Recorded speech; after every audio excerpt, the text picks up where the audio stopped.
Quando a gente pega a educação pública, o jovem que sai do ensino médio, a cada 10 que saem do ensino médio, só 3 tem nível ok de matemática, e a cada 2 tem nível ok de português, esse cara vai estar no mercado de trabalho. E aí a empresa também tem que olhar para isso com um papel de desenvolvimento.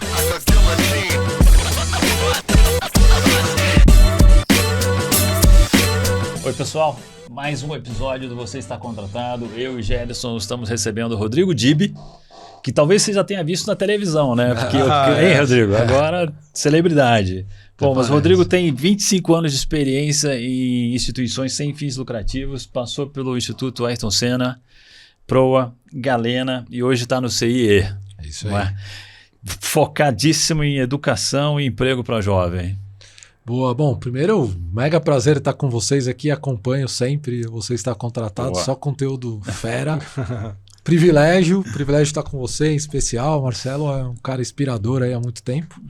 Bora lá, vamos bater esse papo. Vamos. Então, eu falei do Ayrton Senna, tô arrepiado, inclusive.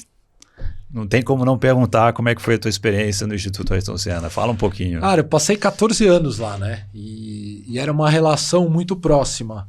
Porque quando eu entrei eram 5 pessoas, né? Então estava se estruturando as coisas, então contato direto com os pais do Ayrton. Ele já tinha falecido, Viviane, ele já tinha falecido. Mas lá replicou, entendeu por que ele era o ídolo nacional. Porque quando você está dentro, quando você conversa com as pessoas que tiveram contato com ele no dia a dia, da forma mais simples, é aí que você vê a grandeza do que ele representa até hoje, né? Porque completou 30 anos do legado, né? A gente não fala que é a morte, é do legado dele. E ainda muito pujante, né? Então foi uma experiência para mim que eu sempre brinco que não foi um trabalho. Ele formou o meu caráter, quem eu sou, porque lá a gente pulsava muito valores, assim, né? Então, para mim, foi um divisor de águas em que eu sou hoje, assim. Eu carrego para sempre o que eu aprendi lá dentro. DNA, né? A gente é, né, porque como brasileiro, e é uma pessoa, é um ídolo, não só no Brasil, como mundial, né? O respeito que ele tem pelos colegas, enfim, pela indústria do automobilismo, né? Ele é o máximo, né? E aí eu fico pensando de me colocar no teu lugar, de conviver com pai, mãe, irmã, né? Pessoas do cerne familiar dele. Deve ser uma coisa... Uma coisa que me marcou muito no começo é que tinha lá a Copa. Então as copeiras ficavam lá, escondidinha, e aí sempre tinha uma foto, quando eu cheguei, né, novo, né, eu era muito novo, tinha uma foto lá de o Ayrton comendo um macarrão molho branco, de estilo miojo. Uhum. Mas eu entrava, olhava a foto e saía, olhava a foto, saía. Aí um dia, depois de um tempo, eu peguei a foto para ver com mais detalhe e atrás tinha uma dedicatória dele: roda o mundo, mas eu espero o momento de eu chegar para comer o seu macarrão, que era da copeira de lá que fazia. Então você vê os mínimos detalhes de humanidade. E aí quando eu falei daquilo para a copeira que fazia, ela na hora se emocionava, porque aquilo era o presente, né? Então, e esse tipo de exemplo tem vários. E essa foto foi tirada com uma máquina fotográfica. Precisaram revelar a foto, outro imprimir, mundo. comprar uma moldura, colocar na moldura, fazer a dedicatória e entregar para ela. Né? Não é a facilidade que a gente tem hoje de todo mundo tirando foto. E assim, as histórias que eu tenho, até fico arrepiado lembrar, porque elas permeiam isso. Assim, o quanto que o ídolo que a gente viu, que era o ídolo máximo nacional, era feito de humanidade pequena. Eu tenho várias e várias histórias desse sentido, das pessoas. Isso é o que me fez amar o cara. Ficar todo esse tempo também, entender, né? Porque eu vejo, se você quer entender se alguém é um ídolo mesmo, veja o que as pessoas mais simples e não midiáticas falam dele no dia a dia, né? E era um exemplo lá para mim diário, os caseiros da casa, tal, o quanto que eles falavam emocionado, mas não porque ele é o ídolo nacional, pela não forma, o piloto, né? O ser humano. Ele era o Ayrton que estava ali, próximo dele. Total. Sensacional demais. E para você, de onde vem isso de querer trabalhar com jovem, né, e com a educação e a inserção no mercado de trabalho do jovem brasileiro? É curioso, né? Eu sou advogado de formação e minha família tem um escritório de advocacia. E assim que eu entrei na faculdade, antes eu fiz engenharia, larguei, fiz marketing, larguei e tal. Quando eu fui, minha família tem um escritório de advocacia, um escritório que cuida de coisas importantes e tal. Eu já tinha lá uma sala e era a minha vida. Uhum. Inclusive chama Dibi Castel o escritório, né? Então é sobrenome. Então Mas daí eu comecei a falar assim, cara, sei lá, alguma coisa dentro de mim sempre... Você chegou a trabalhar no escritório? Cheguei, então? eu fiquei um ano, mas chegou um momento lá que, como já estava tudo projetado, a minha vida ia ser isso. Eu ia cuidar de das contas, estava tudo certo. Mas eu comecei a me provocar, cara, sei lá, eu não sabia o quê, mas alguma coisa gritava assim, pô, sério, minha vida vai ser isso? Eu vou trabalhar para deixar mais gente mais rica e beleza, e tá tudo bem. Mas eu não sabia direito o que era. Eu não vou ser piegas aqui de falar que era um... Não, só que existia um incômodo interno gigante naquilo que eu estava vivendo, porque estava tudo muito certo. E aí eu tomei a decisão de sair de lá, não sabia o que eu ia fazer, mas veio uma oportunidade, era o primeiro processo seletivo para ser estágio, inclusive eu fui estagiário via o CIE lá, era o primeiro estagiário que ia ter para trabalhar no grupo Ayrton Senna. E eu falei, pô, Ayrton Senna, na época tinha o Seninha, né? Tem ainda, né? Você, via CIE, foi ser estagiário no Instituto Ayrton Senna. Olha. O teu primeiro trabalho também foi através do CIE. Meu também foi através do CIE. E aí eu entrei, não sabia direito o que era, não vou falar que eu entrei pelo propósito, eu entrei porque, pô, era maior ídolo nacional, achei legal demais. E lá dentro, no começo eu trabalhava muito com a marca e a imagem do Ayrton, mas já tinha um trabalho Instituto Ayrton Senna, no começo eu atuava nas duas coisas, e aí eu comecei a perceber o quanto que aquela minha lacuna, que eu me perguntava o porquê, automaticamente foi sendo preenchida quando eu estava envolvido nas coisas do Instituto Ayrton Senna.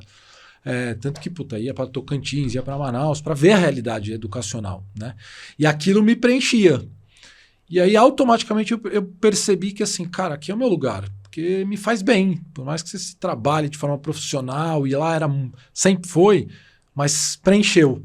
Foi aí que veio a descoberta do propósito do que eu queria fazer. Foi por isso que aí as minhas migrações acabaram sendo meio que naturais, porque você pulsa, né? Então eu sempre ficava muito animado para fazer as coisas e tal, porque eu senti que eu estava preenchido naquela minha inconformidade de trás lá, né? Então acho que veio daí, e acho que também eu dei sorte, porque eu sempre estive em lugares com uma cabeça muito profissional. Eu sou zero cabeça de ongueiro. Nada contra, nada contra, mas 25 anos em instituições sem fins lucrativos, mais profissionais, né? É isso, porque eu sou zero abraçar árvore. Eu acho que as coisas se resolvem no mundo através de profissionalismo, meta, resultado, coisa sistêmica, não em só caridade. Sempre fui zero. Então eu acho que eu dei sorte, porque os lugares também que a vida me levou sempre tiveram essa cabeça. Porque você fala assim, então, eu sou zero, assim, sabe? O assistencialismo e tal, não é isso que vai resolver o problema. Então, acho que as duas coisas, né? Acho que tinha alguma coisa que gritava dentro de mim e eu dei sorte por estar em lugares que eu conseguia olhar o lado muito profissional, mas no final do dia tinha propósito. No final do dia eu estava, de alguma forma, sempre apoiando um ecossistema grande. E o último pilar que eu acho que eu dei sorte também, porque sempre foram lugares de impacto muito grande. E isso é uma coisa que eu gosto, fazer coisa grande. Então, Ayrton Senna é impacto grande. Quando a gente foi pro Pro, o impacto era fazer 400 mil jovens. A Galena também era uma startup que a gente queria dominar o planeta. O CIE, enfim, então tudo era muito grande. Além fronteiras, né? Do tipo assim, cara, quanto então mais... acho que é essa junção que tem um pouco de sorte. Fala também. dos números do CIE, então. Vamos ver as dimensões aí. CIE, acho que todo mundo sabe o que é o CIE, né? Não vou nem explicar, né? Não precisa. Mas... Centro de Integração Empresa e Escola. Nunca mais na vida eu vou esquecer isso. Pum, tá precisando decorado. De um estagiário... Vai isso procurar aí. o CIE. Procura o CIE. Mas coisas que muitas pessoas não sabem, né? Que é uma ONG, organização sem fins lucrativos.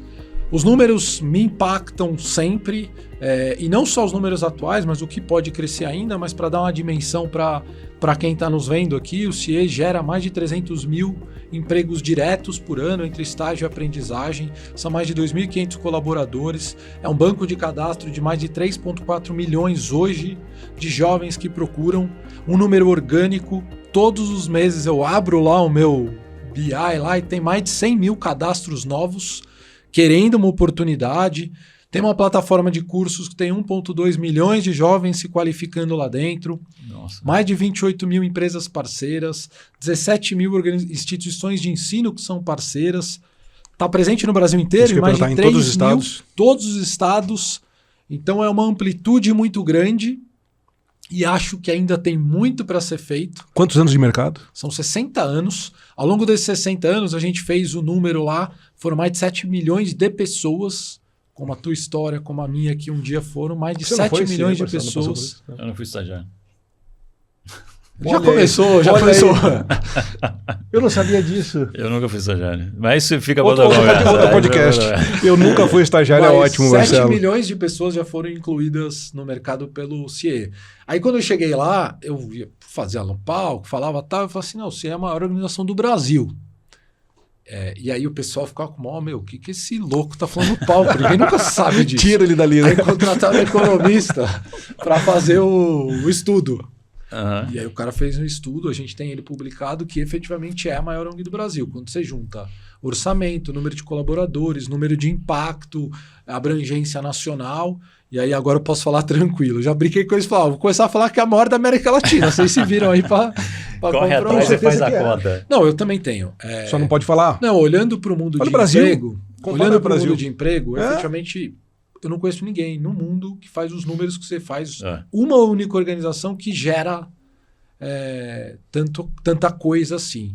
Eu só não falo porque não tenho dado, né? Eu posso falar então, né? Eu posso falar para em nome do CIE. Mas com certeza deve ser. E tem um modelo interessante, né? Porque ele é o que toda ONG queria ser. Porque as ONGs brasileiras vivem de doação, na sua grande maioria. O CIE não tem um real de doação. Ele é retroalimentado pelo serviço e contribuição Prestado. que ele perde para a empresa. Pra empresa. Então, tudo que faz. Então, é um modelo de sustentabilidade total. Não recebe R$1 do governo, não recebe R$1 de iniciativa privada em termos de doação. E, ao mesmo tempo, foi uma das coisas que eu descobri lá dentro, o próprio CIE investe mais de 10 milhões por ano do dinheiro próprio do que é gerado em trabalho social. Tem espaço de cidadania para jovem vulnerável no Brasil inteiro. Tem um outro lado social lá que também é pouco divulgado. Por quê? Que é quase se retroalimentando, né? Porque quando você gera eu não um conhecia. superávit... É novidade para mim também. Porque é isso. Quando você gera sobra receita, o que você faz? E é sem fins lucrativos, sem então fins lucrativos, reinveste. você investe no Reinveste. social. Então a gente tem 6 espaços de cidadania. Salvador tem um espaço de cidadania que o jovem que está em vulnerabilidade social vai lá. Só para dar um exemplo, né? Eu fui visitar esse espaço. Para vocês entenderem o que é esse espaço. Eu fui visitar esse espaço, várias atividades rolando, né? Tem educadores e tinha um jovem que estava dormindo no banco. E aí eu cheguei para ele e falei, mas você está dormindo? Está perdendo as atividades? Ele falou, sabe o que é? Aqui é o lugar seguro que eu tenho para dormir sem ser molestado. Então é disso que a gente está falando, que é um trabalho que ele é feito nesses espaços, oficinas, que é o social. Então foi isso que me chamou, me encantou. Isso é chocante, assim, né? É Imagina o único você, lugar que eu posso dormir confortável onde eu posso dormir. Eu aprendi nessa trajetória é a realidade. Não, e o barato da organização, assim, cara, é isso que a gente tem para oferecer para você, porque é isso que você precisa. Então vem para cá e dorme aqui. Que eu acho que é a escada, né? Tipo, se você é uma organização que fala de emprego, mas o Brasil tem muita gente que ainda não está preparada para um emprego. Então você precisa ter a escada, né? Eu te acolho, eu te desenvolvo, eu te formo, e aí sim você pode ser um jovem, ser um estagiário. Um candidato, né? Falando de candidato, dá algumas recomendações aí para o jovem que está procurando um estágio agora. Bom, primeiro eu acho que ele tem que direcionar... Antigamente a gente falava muito do jovem, o que ele quer, e aí depois, com base no que ele quer, ele vai ver as oportunidades. Eu recomendo hoje que, com o mundo em constante mutação, parta quais são as oportunidades, né? Para onde esse mundo está indo. Porque o que a gente vê é que tem muito jovem que faz a faculdade e tal, que às vezes ele está fazendo um curso na faculdade, que ele fica lá há 5 anos e, quando ele vai olhar para o mundo que está acontecendo aqui, já de nascedouro você vai ver que não vai dar bom. Então, acho que ele fazer primeiro este olhar contrário, né? Não é o teu currículo que tem, daí você procura. Vai ver o que está rolando no mundo, o que está em alta, quais são as profissões que estão em alta, quais as tendências que estão em alta, para daí primeiro você calibrar o teu perfil para isso, né? E a gente vê que tem, óbvio, né? O Brasil ele tem um problema gigante em termos de qualificação, falta de mão de obra, mas tem oportunidade. E o que a gente olha mergulhado muito nesse mundo de recrutamento e seleção para jovens é que também o jovem às vezes não faz a lição de casa dele bem feita. O cara efetivamente não preenche cadastro certo, o cara não faz as qualificações corretas, a pessoa não olha, então, eu não tenho qualificação, eu vou me cadastrar e sem qualificação mesmo. Desculpa. Não vai aparecer nada. Me ajuda a te ajudar. No mercado de trabalho que tem hoje em dia, Se você não souber, cara, por isso que eu acho que eu sempre recomendo, olhe primeiro para o que o mercado quer, porque lá você vai ver que tem cursos adicionais, que tem o Word, que tem... E aí você molda o teu perfil à base nisso. Mas né? aí o garoto vira e fala para você, então, Dib, eu não tenho dinheiro para pagar curso, para botar no meu cadastro. Hoje em dia não é mais uma desculpa, né? Você tem 1 milhão de oportunidades de cursos gratuitos com certificado de grandes players, né? Tipo, tem Google, tem um monte de gente que está com um monte de coisa aberta, gratuita, que gera certificado. O aprendizado hoje, sempre tento ver o copo cheio, né? Tentando ver o copo cheio, o aprendizado está aberto hoje. Você não tem desculpa de qualificação, com um mundo que tem internet, um monte de coisa. Isso não é desculpa. E o jovem que se cadastra no CIE tem acesso à plataforma de educação do CIE? Tem, então. Pronto, porque lá então, a gente... acabou, né? A gente tem uma plataforma com 60 cursos online gratuitos que gera certificado. E que os cursos são feitos com base no que a gente vê as competências que o mercado está pedindo, né?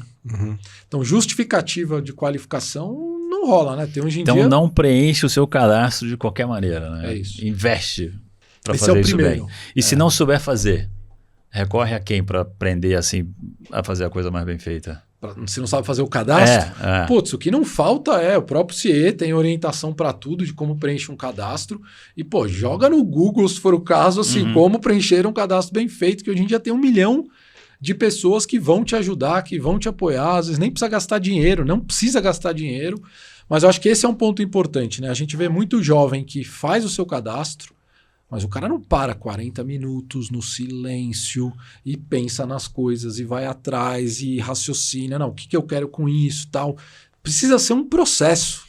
É importante, né? Eu tô colocando... Ainda mais porque hoje em dia quem faz, mete é máquina, né? Ninguém vai... Ninguém vai te corrigir, né? As pessoas ainda acham... Linha 2, parágrafo, não sei o que. Eles ainda acham que o RH vai ficar com uma pilha de papel lendo. Só que não vai. É. Então você tem um algoritmo também que escolhe. Então se ele sabe disso... E um outro ponto que na própria Globo a gente abordou muito, as pessoas chegam e se preenchem, elas colocam o currículo dela e se cadastram para qualquer vaga. Você que está do outro lado contratando, você quer o cara que quer a tua vaga. Claro. O currículo está direcionado para aquela oportunidade. A pessoa que está com vontade de vir trabalhar comigo. Né?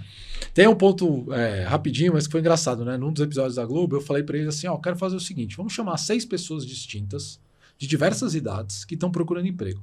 A gente pegou uma pessoa 60 a mais, pegou um jovem, pegou uma mãe, pegou de todos. As pessoas vão vir comigo, a gente vai sentar num sofá e elas vão me falar o que elas estão procurando. Só que pede para elas trazerem o currículo para mim. Currículo delas. E aí elas começavam a falar, eu estou procurando tal. O currículo que ela, de todas as pessoas experientes e tal, no currículo não tinha absolutamente nada a ver com o que elas me falavam do que elas queriam. Estava uma coisa escrita. Então você vê que tem uma incompatibilidade, de novo, sem um bom cadastro, a gente fala currículo, mas é o cadastro, né? Ainda a pessoa vai te conhecer por isso, né? É o primeiro start para como é que eu vou te... Que é 2 etapas, né? Primeiro eu quero saber quem você é, depois eu te conheço. Então é currículo ou cadastro, depois entrevista, ou seja o cadastro que for, tem né? que chamar atenção para eu te chamar para conversar. Para conversar. Se ele não chamar atenção, Não, eu vou pro próximo, né? É isso. Ele pode Quer dizer, não sou nem eu que vou, é a máquina que já vai. Que vai te chamar. Então isso é outra coisa aqui. Você tem que aprender como é que a máquina processa a informação para o teu cadastro estar desenhado dessa maneira, né? Agora quero te fazer um convite. Você já se inscreveu no canal do YouTube da Você Está Contratado? Os melhores webinários, entrevistas, muito conteúdo sobre liderança, carreira, mercado de trabalho, com os melhores profissionais do mercado. Se inscreve lá, deixa seus comentários, dê o seu like.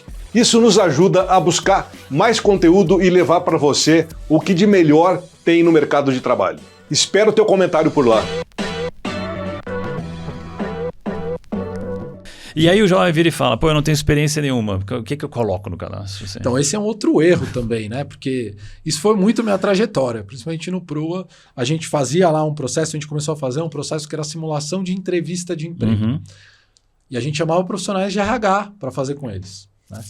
Primeira coisa que eu chegava assim, mas não tenho experiência, só fiz a escola e tal. E abaixava a cabeça. E morreu E acabou a entrevista, né? E acabou. Quando começava a cutucar, não, mas pera, vai. Me conta um pouquinho. trabalhei na feira. Ajudei a cuidar de criança.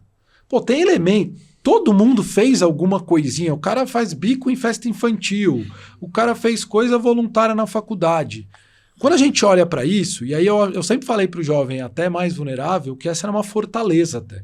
Porque a gente vive um mundo de hoje em dia onde as empresas valorizam muito o comportamental, né? Os aspectos, né? Resiliência positiva, comunicação, colaboração. Iniciativa, liderança, nessas vezes, tem tudo aí. Pega um moleque que trabalhei na feira. Trabalhei na feira. Nossa. Porra, dava simpatia, fechava o caixa, né? Fechava o caixa. Raciocínio lógico, fechava o caixa. Tomava não o dia inteiro e ainda continuava com um sorriso no rosto. Você levantava 3 horas da manhã para botar a caixa dentro do carro. Atendimento ao cliente. Tudo. Disciplina. E a realidade brasileira, por exemplo, um dado misturando, mas assim, apareceu semana passada que dos nenéns brasileiros... Nenéns, né? Nem estuda mas antes, nem trabalha. 65% dos nenéns brasileiros são meninas negras, na sua maioria que tem filho pequeno. Esse é um dado que ele ressignifica o que a gente fala de neném. Total. Porque a gente fala neném, acho que é o cara que tá vendo YouTube tá no game, lá, né? Quando você pega que esse é o dado, só que essa Olha menina... o problema social, né? Só que por que eu peguei esse exemplo, né? Porque muitas meninas que eu entrevistava para ajudar, elas cuidavam da criança na comunidade. Tem um elemento importante de responsabilidade. Criança de outras mulheres. Crianças de outras, né?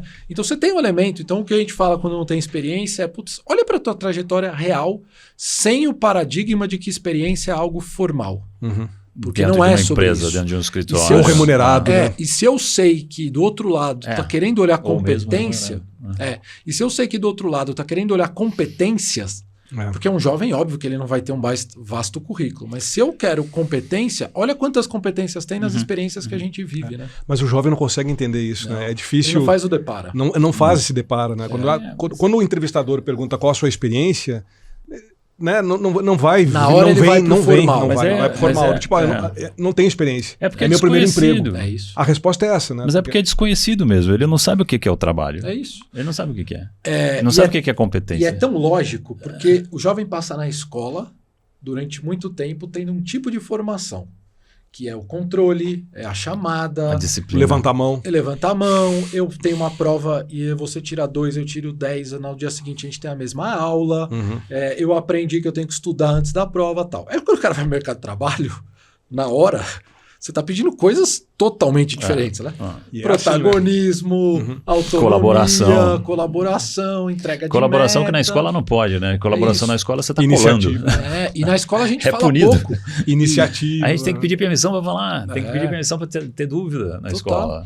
Então são dois mundos que não conversam. E no final do dia, a educação tem que servir para você conseguir se sustentar. Pro resto da tua vida, né? E se é para conseguir se sustentar, ele precisa me preparar para a vida, né? Então isso acontece. Ele não recebeu em nenhum lugar. Por isso que tem muito projeto que fala de empregabilidade. E na própria Globo eles falam assim, não, vamos falar de inteligência artificial. Eu falei, não, vamos falar do ainda básico. Não. Porque se a gente tiver como serviço falar do básico... E com esse alcance, né? É um baita ganho. Porque é sobre isso, né? Aonde que ele tem acesso? Essa pesquisa dos nem veio de onde? De que mais que tem aí? Não, tem. A gente pediu, né, para o Ministério do Trabalho, porque a gente ainda, via CIE, né? A gente ainda não tinha um recorte no Brasil de 14 a 24, principalmente, sobre emprego. E a gente pediu para eles fazerem esse recorte, eles foram super parceiros e apresentaram na semana retrasada no próprio palco do CIE, e esse foi um dado que agora, e aí ele girou o Brasil inteiro. Então você tem coisas super relevantes lá. Por exemplo, 45% dos jovens brasileiros que trabalham está na informalidade. E essa informalidade, quando você mergulha, ela é de entregador, cara que está de bike lá fazendo entrega, coisas que não é que é uma informalidade que pode ser um primeiro passo para a formalidade. São informalidades que quando a gente olha, talvez vão ficar lá. E esse é um problema quando você olha para médio prazo. Então se 45% do jovem que está trabalhando de forma informal, qual que é o próximo passo deles, né? Então você tem dados importantes lá. Um outro dado importante que saiu pela primeira vez é o número de estagiários que o Brasil tem. A gente não tinha esse dado oficial. Hoje o Brasil tem 877 mil estagiários. Neste momento, estagiando em empresa no Brasil todo. 877 mil. E nós temos 602 mil jovens aprendizes no Brasil inteiro. E óbvio, o CIE a gente trata no CIE de jovem aprendiz e estágio, mas eu sempre faço a marcação de que falar sobre isso não é só sobre falar para o CIE. Os dois únicos programas oficiais do Brasil para a inclusão de um jovem sem experiência no mercado de trabalho é o Programa de Jovem Aprendiz, porque é uma lei que sem experiência um jovem entra no mercado de trabalho. As empresas têm cota para cumprir. Depois que eu estou na faculdade, eu tenho estágio. Depois do estágio, eu sou contratado como CLT. Para ser CLT, normalmente eu quero experiência, né? E aí, o Brasil hoje tem 34 milhões de jovens. Dos 34 milhões de jovens, quando eu somo 877 mil estagiários, mais 602 mil aprendizes, eu não estou falando de nem 1,5 milhão. 34 milhões para 1,5 milhão não dá 5%.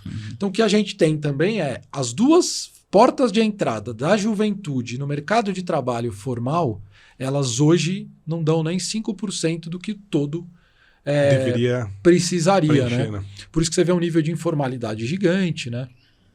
Então, e os dados revelaram muitas coisas nesse sentido, que a partir deles tem que nascer políticas públicas e de empresas tal para o olhar certo, né? Não, aí, de novo, a gente bate muito nas nossas conversas aqui sobre o poder dos dados, né? Então, os números fecharam perfeito, né? O trabalho informal versus o número de jovens com quem está participando do processo.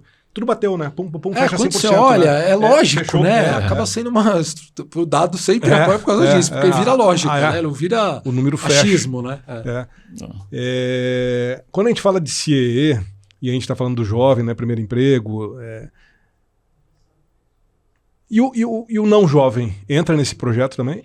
Ele entra porque o estágio é para todos, né? Não, porque não assim, tão jovem.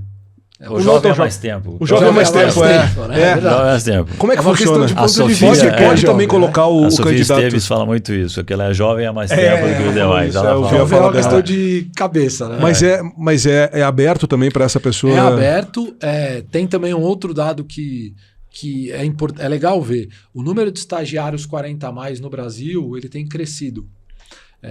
E aí a gente ainda não tem uma pesquisa oficial para falar o porquê. Eu tenho os meus suposições, né? Porque acho que as pessoas hoje, antes tinha muito em população mais carente aquele sonho da universidade. Mas as pessoas eu brinco com a minha esposa que inspirou a idade olímpica. Né? Depois dos 40 não dá para você ir para a Olimpíada e tal. Parece que era isso também, né? Quando você passa de uma fase... Antigamente você falava, não, era um sonho que eu tinha, mas deixa eu projetar isso para o meu filho. Não é para mim, né? Essas coisas agora estão mudando, né? Tem gente bom, mais velha se permitindo fazer faculdade e tem gente se permitindo fazer a segunda universidade, né? Porque a gente teve também no Brasil a popularização um pouco do ensino superior. Depois a gente pode ir outro papo até discutir se isso foi bom ou ruim, mas aconteceu. Hoje você tem universidade em toda a esquina, de todos os tipos. Então você tem um público mais velho que está na faculdade e isso acaba gerando um maior número de estagiários. A gente tem um dado que você tem mais cadastros de gente mais velha, mas obviamente quando você olha para a empresa, não é uma realidade. Porque aí depende de políticas de empresa. Algumas até fazem, né? O estagiário sênior, mas não é uma realidade ainda do jeito que deveria. A gente falou de alguns conselhos aqui para os jovens, né, que estão buscando emprego, né? E você tem 28 mil empresas cadastradas, né? Parceiras. Lá. Quais são algumas recomendações para as empresas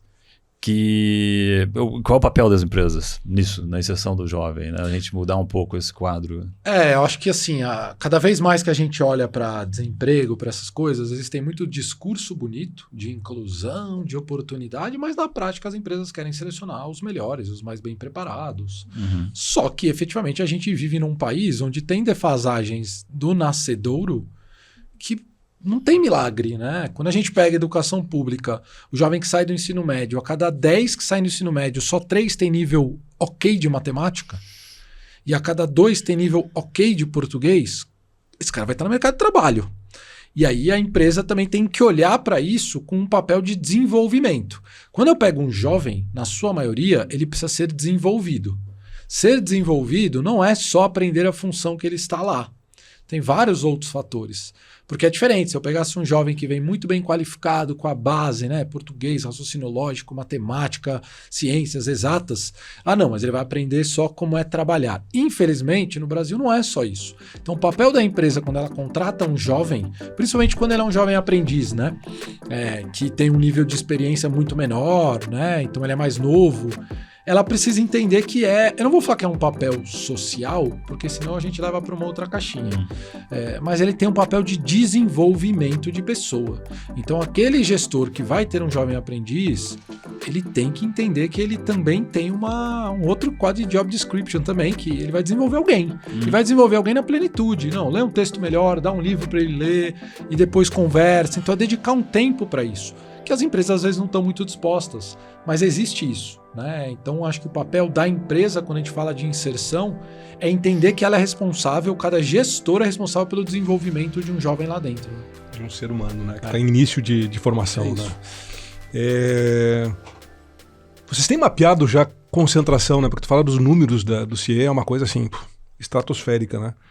A nível Brasil, concentração é a região sudeste, tanto de oportunidades versus candidatos? Sudeste, São Paulo, efetivamente é onde você tem mais. Até o dado do Ministério do Trabalho, ele trouxe, né, dos 34 milhões de jovens, você tem quase 30% na região sudeste.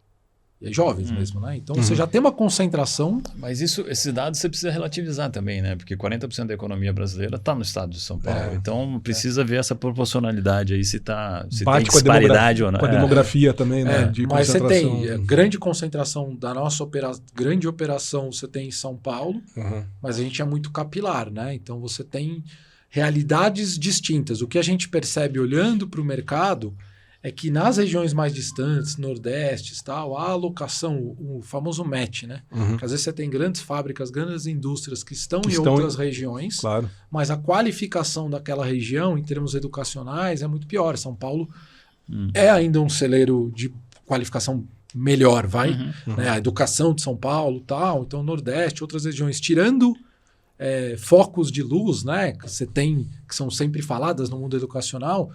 E aí esse é o problema, né? O match mesmo, né? Será que o que eu tenho dentro do polo industrial ou de alguma região, eu tenho profissionais que são bem capacitados daquela região, né? Você tem um descasamento no Brasil disso, de oportunidade versus quem eu tenho, né? Isso acontece até em São Paulo, né? Muito. Sim. Você tem um número de aproveitamento de estagiários? Quantos estagiários são aproveitados pelas empresas no final do programa? No último dado que o CIE fez, mais de 58% eles acabavam ficando efetivados. Isso é maior do que eu pensava.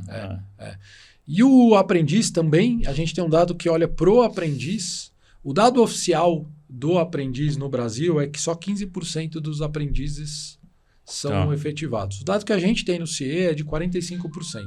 Só que tem um outro dado que esse não é medido. E aí, de novo, como a gente não tem um dado oficial, é difícil de falar. Mas o que a gente viu e o que eu vi é que, normalmente, um jovem que tem uma trajetória como aprendiz ou como estágio, ele tende a ter um caminho mais diretivo. E aí, no limite, a gente poderia falar que ele não vai para o lado ruim das coisas. Ruim que eu digo é quando ele vai... informalidade não é ruim. Claro. Eu digo crime, coisas assim, sabe? Fazer coisas ilícitas. Normalmente você tem um direcionamento, que enquanto país é importante, porque a gente está vendo criminalidade aumentando demais. Mas quando ele tem uma experiência, ele aprende coisas que ou ele migra de empresa, ou ele vai para o informalismo, ou ele tem uma microempresa, e microempresa hoje é o cara vender bala, bombom, né? Mas ele diz que tem um caminho positivo. Mas eu perguntei a taxa de efetivação de estagiários, porque eu estava pensando no que você comentou antes do pouco investimento que algumas empresas fazem nos seus estagiários, no desenvolvimento dos seus estagiários, né? E se a efetivação é 60%, para mim fica mais justificável. Vamos investir, né? E talvez investindo esses 60% suba um pouco mais para 75%. Então não é que você... Porque a minha cabeça na partida foi, eu não vou investir no estagiário porque ele vai ficar aqui só o período de estágio, depois vai embora, vai trabalhar com outra empresa. Né? Mas o sonho do estagiário é ficar lá. É ficar, né? exatamente. Se você perguntar, é isso que você vai ouvir, né? E se a efetivação já é 60%, já está num nível decente que justifica o investimento. E se investir, provavelmente 60% vai subir para uns 70%, 75%, né? E para mim é pensar diferente. Vamos investir num profissional que mesmo que ele saia daqui, ele vai melhorar o mundo do trabalho em outra organização. Ele vai contribuir. Vai contribuir em outra... Para o avanço da sociedade brasileira, etc. Conheço um né? cara que me falava isso há anos atrás, quando tinha um trabalho que fazia... Que é você, o caso, que era, putz, o que a gente fizer aqui de trabalho, às vezes o cara não vai ficar aqui, mas ele está sendo desenvolvido para uma outra coisa, que é isso. Né? Para o mundo, era isso. Eu falava isso. Falava, pensava e fazia. Né? Mas é isso mesmo. Mas é isso, o mas papel. É a realidade, é que o que eu vejo é que você tem um mercado de trabalho que ele quer contratar pessoas o quanto mais experientes possíveis. Coisa bizarra da gente perguntar qual a experiência prévia de um garoto que está se candidatando a estágio. Porque aí parte do nascedouro. Ok, o estagiário fica, mas não deixa de ser alguém que começa a carreira, que aprende e fica. É diferente de eu pegar alguém que já venha com muito atributo de experiência para já resolver problemas muito mais rápido. Né? E ninguém está pronto para cadeira nenhuma, na verdade. Hoje em dia, menos ainda. Né? Independente de hoje em dia, menos ainda. Né? Muito. Quando você fala de que, sei tudo. Ter a abertura, a criatividade, o desprendimento, flexibilidade são coisas cada vez hoje mais valorizadas, né? Porque, quem achar que sabe já era, mas quem for curioso, cuidado, né? Mesmo com idade para aprender coisas novas, tem uma chance maior, né? Cara, demais. Muito bom. O que mais? Acho que da minha parte, assim, vida longa a vocês todos, né? Que vocês continuem assim, desenvolvendo e fomentando esse tipo de atividade no mercado brasileiro, né? Porque, de novo, as empresas precisam disso, a sociedade precisa disso, os jovens precisam de orientação, os que não têm mais ainda. Então, se tem pessoas imbuídas de fazer isso acontecer, cara, vamos embora, né? Brasil que a gente falou dos candidatos, a gente falou das empresas. Fala um pouquinho de escola, papel da escola nisso. Esse é um ponto importante, né? Antigamente eu ia lá para outros lugares, sempre tinha uma discussão entre o Ministério da Educação e o Ministério do Trabalho, porque o Ministério da Educação tem uma visão e o Ministério do Trabalho tem outra. Mas no fundo eu preciso juntar as duas coisas. Então acho que no mundo do jeito que a gente vive, a escola precisa e é engraçado, né? Porque a gente fala disso, mas faz muito tempo. A escola precisa migrar para um modelo diferente. Ele precisa efetivamente preparar as pessoas desde cedo para o protagonismo na vida, né? E aí você muda todo tipo de metodologia. Não faz sentido nenhum alguém ficar sentado aprendendo geografia do jeito que eu aprendia, do que a gente aprendia. Mas nenhum. Porque hoje em dia ele descobre essas coisas em outros lugares. Mas ele precisa aprender a colaborar, ele precisa aprender a jogar junto, ele precisa aprender a resolver problemas. E se ele não aprende isso na escola, vai ficar muito mais duro aprender isso na marra depois. Né? E é isso que tem acontecido. Então, o papel da escola ele é fundamental em entender que ele tem que formar para o mercado produtivo. Eu não vou falar mercado formal, não. Porque a pessoa quiser ser, mas o que ela quiser ser, até onde eu conheço, depende de eu conseguir pagar minhas contas. Então, para eu pagar minhas contas, de alguma forma eu tenho que gerar renda para mim. Então, se a escola sabe disso, o quanto que a gente está direcionado para uma educação que prepara as pessoas para gerar renda, seja o que elas queiram fazer, né? O que você está vendo de diferente aí no Brasil, no mundo, nessa direção? No mundo você tem, por exemplo, Japão, desde pequeno, a escola já aprende na prática, simula conta a partir da prática. Você tem aqui no Ceará, muitos polos aqui no Brasil que são celeiros disso, né? O grande problema é que a gente discute política educacional e as coisas são muito travadas. Agora a gente está voltando a discutir o ensino médio, que já tinha sido aprovado, e agora discute de novo, sem entrar no mérito, está certo ou não, mas as coisas são muito demoradas, né? E no final do dia, a gente ainda tem, enquanto educação pública, o problema de sempre. Professor mal valorizado, professor sem condição boa de dar aula, e aí é a chave. Você vai em Japão, por exemplo, o professor é reverenciado. Né? Aqui ganha mal pra caramba. Aqui ele corre risco na rede pública de apanhar do aluno. E esse é um grande reflexo, porque educação boa é aquela que, no fundo, o mais simples, né? O que a gente lembra da nossa educação? O cara era um bom professor, que estava focado e a gente tinha tranquilidade. A educação boa é aquela simples que funciona, né? Eu estou bem alimentado, eu tenho tranquilidade, eu fui para a escola, eu posso estar lá com a tranquilidade que está tudo bem, o professor também, ele está entregue àquele momento, a gente está... às vezes o feijão com arroz bem feito, ele ainda funciona, né? Então acho que a gente tem que evoluir para fazer o básico. Eu sou muito contra quando a gente discute muitas coisas aqui, sendo que o alicerce ainda é o mesmo, né? No Ayrton Senna, para parar de falar, a gente tinha... Viviane brincava muito com o negócio assim, se você entrar num hospital de 40 anos atrás, você não reconhece ele, comparado ao que é o hospital de hoje, o hospital de ponta, né? Se você entrar numa escola de 40 anos atrás, ela é a mesma, só que depreciada. Porque é o quadro verde ainda e tal. E a gente precisa evoluir, porque... evidente, né? Mas se você entrar, pega é o quadro verde da escola pública, né? O quadro verde ainda é o giz tal, e, né? Que analogia. Boa, poderosa. Poderosa, não boa, mas boa no realista, sentido, né? Mas é isso que a gente tem que batalhar para mudar, né? Fazer as coisas simples, né? O keep simple lá, né? Puta, faz simples primeiro. O básico tá bem feito. Boa. O carro 1.0 tá rodando bem. Então tá. Depois vamos falar de outras coisas, né? Legal. Porque senão a gente quer dar um passo e, né? Você come etapa, né? Ótima mensagem pra gente fechar, então. Legal. Super obrigado pela tua presença. Imagina, foi um prazer aí. Demais sou fã de vocês aí. Contem comigo. Obrigado. Estamos juntos aí. Obrigadão. Valeu. Obrigado você também. Dá o like, coloca teus comentários, compartilha. A gente se vê no próximo. Qual foi o ponto alto da conversa com o Dib? Bom, os números impactantes, né?